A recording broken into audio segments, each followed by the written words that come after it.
The Rashtriya Swayamsevak Sangh has announced plans to organize Hindu conferences and public outreach programs across the country as part of its centenary year celebrations. The RSS will complete 100 years of its establishment on Vijayadashmi this year. To mark this milestone, celebrations will begin on the 26th of August with a lecture series by RSS Sarsangh Chalak Mohan Bhagwat, which will take place in Delhi, Mumbai, Bengaluru and Kolkata.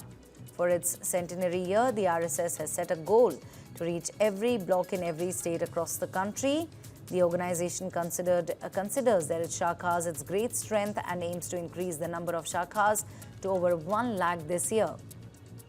Former CJI Ranjan Gogoi, former diplomat Kanwal Sibbal and former ambassadors have been invited for the event. People from the field of arts, sports like Dagar brothers, Abhinav Bindra, Kapil Dev have also accepted the invitation to attend the event.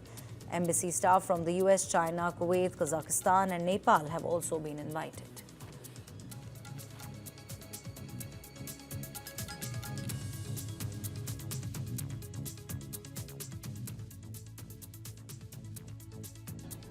राष्ट्रीय Swayamsevak Sangh RSS का शताब्दी वर्ष होने जा रहा है और आगामी 2 अक्टूबर विजयादशमी से शताब्दी वर्ष प्रारंभ होगा। इस शताब्दी वर्ष को ध्यान में रखकर संघ के द्वारा समाज तक अपने विचारों को पहुंचाने के उद्देश्य से एक विशेष आयोजन दिल्ली में हो रहा है। ये परम पूजनीय सरसंघ चालक जी के साथ आगामी 26, 27, 28 अगस्त को संवाद कार्यक्रम आयोजित हो रहा है, जिसमें समाज के बहुत महत्वपूर्ण व्यक्तियों को आमंत्रित कर रहे हैं।